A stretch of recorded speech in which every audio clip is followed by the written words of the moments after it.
नमस्कार। आज का लेक्चर है कैप्स्टन और टरेट लेथ की वर्क होल्डिंग डिवाइसेस। कैप्स्टन और टरेट लेथ के अंदर 3 वर्क होल्डिंग डिवाइसेस मुख्य तौर पर काम में लेते हैं: जाचक, कोलेट चक अथवा फिक्सर। जाचक में मुख्य तौर पर 4 प्रकार के चक होते हैं: सेल्फ सेंटरिंग चक, इंडिपेंडेंट चक, कॉम्बिनेशन चक, एयर ऑपरेटेड चक। और कोलेट चक के अंदर 3 तरह के चक होंगे: पुश आउट टाइप, ड्रा इन टाइप और डेड लेंथ टाइप चक। और इसके अलावा विशेष आकृति के जॉब जब मास प्रोडक्शन के लिए बनाए जाते हैं तो हम फिक्सर की भी हेल्प लेते हैं। जाचक से अगर जॉब राउंड न हो के ऑड साइज का हो अथवा उसका डायमीटर बड़ा हो जो कि हेड स्टॉक के स्पिंडल के थ्रू नहीं आ सकता हो, उस स्थिति में हम जाचक काम में लेते हैं। जाचक 4 प्रकार के होते हैं जैसा हमने पहले देखा। पहला है सेल्फ सेंट्रिक चक या 3 जाचक भी हो सकता है, सेल्फ सेंट्रिक चक 4 जाचक भी हो सकता है। तो इसमें जैसे 3 सेल्फ सेंटरिंग चक है तो वो साइमल्टेनियसली एक साथ ऑपरेट होते हैं और जॉब को सेंटरिंग करते हुए ग्रिप करते हैं। इस प्रकार का चक बड़े डायमीटर के जॉब के लिए सूटेबल है, या सर्कुलर कास्टिंग या फोर्जिंग हो तो उनके लिए इसको हम उपयोग में लेते हैं। दूसरी प्रकार का चक होता है 4 जा इंडिपेंडेंट चक। इसमें चक में 4 जा होते हैं और प्रत्येक जा इंडिपेंडेंटली ऑपरेट किया जा सकता है और रिवर्सिबल होता है। इसको हम इरेगुलर शेप के वर्कपीस को पकड़ने के लिए भी काम में ले सकते हैं। तीसरी तरह की जाचक होते हैं कॉम्बिनेशन चक। कॉम्बिनेशन चक जैसा नाम से स्पष्ट है, दोनों तरह के वर्क को पकड़ने के लिए काम में ले सकते हैं। इसमें सेल्फ सेंटरिंग का प्रोविजन भी होता है और इंडिपेंडेंट जाचक की तरह से भी काम में लिया जा सकता है। चौथी तरह के जो जाचक होते हैं वो है एयर ऑपरेटेड चक। ये कैप्स्टन और टरेट जो हैवी ड्यूटी कैप्स्टन टरेट होती हैं और जिनको हम मास प्रोडक्शन वर्क के लिए काम में लेते हैं, वहाँ पे इनको हम काम में लेते हैं। इसका कारण यह है कि ये जल्दी से जॉब को पकड़ लेते हैं और इसमें ऑपरेटर को थकान भी नहीं होती है क्योंकि ये एयर ऑपरेटेड होते हैं, इसलिए इसके अंदर थकान कम होती है और जॉब को जल्दी से पकड़ा जा सकता है। इसलिए ये मास प्रोडक्शन के लिए सूटेबल होते हैं।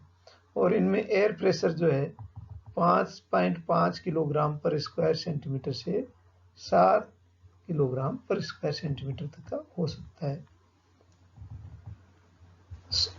कई बार जब हमें जॉब्स ऑलरेडी मशीन्ड हैं अथवा टेपर जॉब है जिसके ऊपर की ये रेगुलर चक से पकड़ने पे मार्क्स आने का खतरा रहता है, तो हम सॉफ्ट जा भी चक में यूज करते हैं जिनमें मटेरियल सॉफ्ट मेटल का बना हुआ होता है जिससे कि जॉब के ऊपर मार्क्स नहीं आते हैं।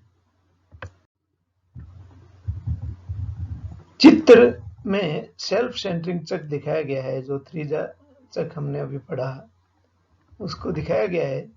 इसके अंदर बैक प्लेट होती है और एक क्राउन व्हील होता है जिसमें क्राउन व्हील में दांते होते हैं, और जब चक की द्वारा हम घुमाते हैं तो अंदर की तरफ इसमें पिनियन होते हैं बैक प्लेट में, जो पिनियन क्राउन व्हील के द्वारा घुमाए जाते हैं तो तीनों जा एक साथ सेंटर की तरफ आते हैं।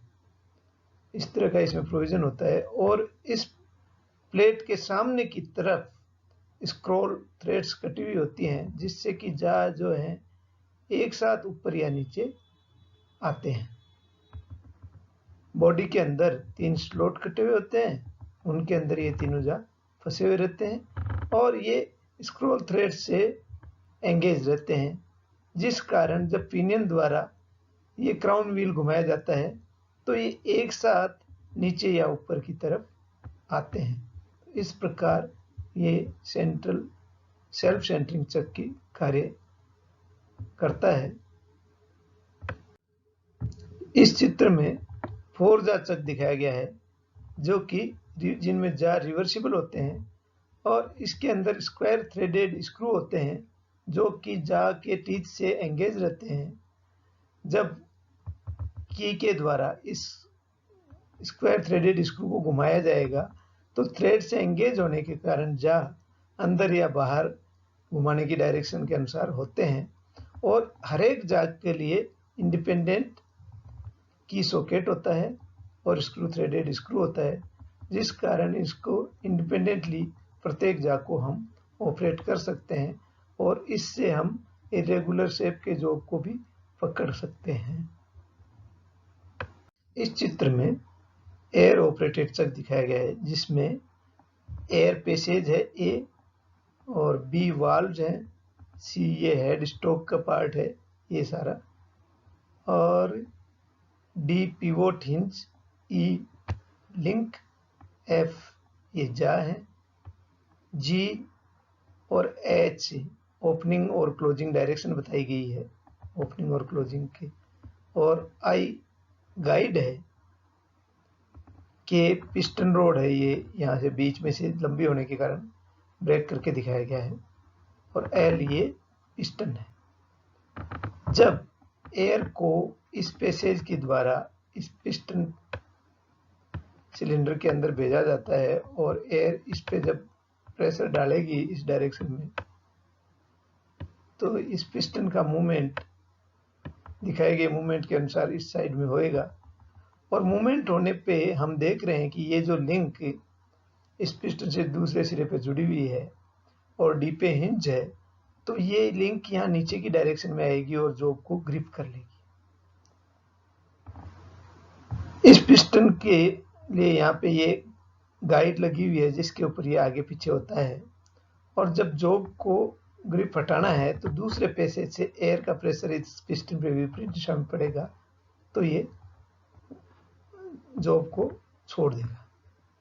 इस प्रकार हम इससे क्विक ग्रिपिंग और अनग्रिपिंग कर सकते हैं और पावर ऑपरेटेड होने के कारण एक्सर्शन कम होता है। दूसरे प्रकार के चक होते हैं कोलेट चक। इनको जो हेड स्टॉक स्पिंडल से बाहर जाते हैं उनको ग्रिप करने के लिए काम में लेते हैं। ये एक्यूरेट सेटिंग होती है और जल्दी से हम इनको जॉब को पकड़ सकते हैं तो मास प्रोडक्शन के लिए ज़्यादा सूटेबल हैं।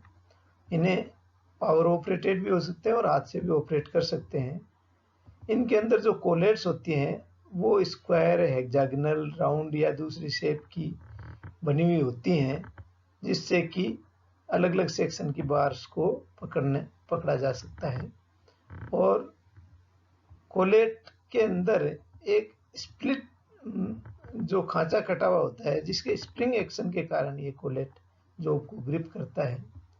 ये 3 प्रकार के होते हैं जैसा हमने पहले पढ़ा है कि पुश आउट टाइप, ड्राई इन टाइप और डेड लेंथ टाइप। तो पुश आउट टाइप के अंदर क्या होता है कि स्प्रिंग कोलेट का जो टेपर पोर्शन होता है जो हम आगे चित्र में देखेंगे अभी, वो चक से मेटिंग टेपर चक के टेपर से मिलता हुआ होता है और जब इसको अंदर की तरफ खींचा जाता है तो यह जॉब को ग्रिप कर लेता है। जॉब को ग्रिप करने के दौरान इस प्रकार के चक का जो कोलेट होता है उसकी टेंडेंसी होती है कि जॉब स्लाइटली बाहर की तरफ पुश होता है। जो बाहर की तरफ आउटवर्ड मूवमेंट है तो ये इससे हमें बार जो है स्टॉप से एक्यूरेट जाके लगती है और एक्यूरेट सेटिंग मशीनिंग के लिए मिलती है। दूसरी तरह का ये पुश आउट टाइप का कोलेट चक दिखाया गया है इसके अंदर हम देख रहे हैं कि ये ट्यूब है जिसको कि पुश किया जाता है, आगे की तरफ पुश होती है। दूसरे नंबर का ये हेड स्टॉक स्पिंडल है, 3 नंबर हुड है और ये 4 नंबर कोलेट है, जो कि जब इस स्क्रू को कसा जाता है, हुड को कसा जाएगा, तो ये इसके अंदर जाके दबाव इसके ऊपर लगेगा और ये बार को ग्रिप कर लेगा। जब इसको पुश किया जाता है तो ये बार को ग्रिप कर लेता है और इस प्रकार ग्रिप करने पे बार स्लाइटली पुश आउट होती है इस डायरेक्शन के अंदर, और अगर आगे कोई स्टॉप है तो उसके ऊपर जाके लग जाती है और कोई इसमें क्लियरेंस नहीं रहती है। दूसरी तरह का कोलेट चक होता है ड्रा इन टाइप का, जिसमें स्प्रिंग कोलेट को जब हम कसते हैं तो वो पीछे की तरफ आती है और इसमें बार की मशीनिंग लेंथ को एक्यूरेट सेट नहीं कर पाते हैं, क्योंकि बार स्पिंडल नोज की तरफ इनवर्ट डायरेक्शन में आती है और इस कारण से मशीनिंग लेंथ एक्यूरेट सेट करने में दिक्कत होती है, जिसके लिए हम डेड लेंथ टाइप का कोलेट चक काम में लेते हैं। और इसमें एक बीच में स्लीव होती है जो कि टेपर्ड कोलेट के ऊपर रहती है और वो उस कोलेट को किसी प्रकार के मूवमेंट को रोकती है, ये जो आगे हम चित्र में भी देखेंगे। ये ड्रा इन टाइप का कोलेट चक है जिसके अंदर टेपर विपरीत दिशा में है, तो जब ये इसको कसा जाएगा तो ये जब ड्रा ट्यूब से जब इसको अंदर की तरफ खींचते हैं तो ये इस बार को भी साथ में थोड़ा अंदर की तरफ खींचेगा, जिस कारण से बार की एक्यूरेट सेटिंग नहीं हो पाती है। ये तीसरी तरह की डेड लेंथ टाइप कोलेट चक है जिसके अंदर ये हेड स्टॉक स्पिंडल है, चक बॉडी है, ये 3 हुड है, 4 नंबर कोलेट है, 5 नंबर बार है और 6 नंबर ये स्लाइडिंग स्लीव है जो कि स्लाइडिंग के लिए फ्री रहती है और इस कारण ये कोलेट का जो है बार के ऊपर मूवमेंट, रिलेटिव मूवमेंट नहीं होता है और ये इस बार के ऊपर से आगे पीछे नहीं हो पाती है और इस कारण इसमें बार की एक्यूरेट लेंथ सेट करने में मदद मिलती है।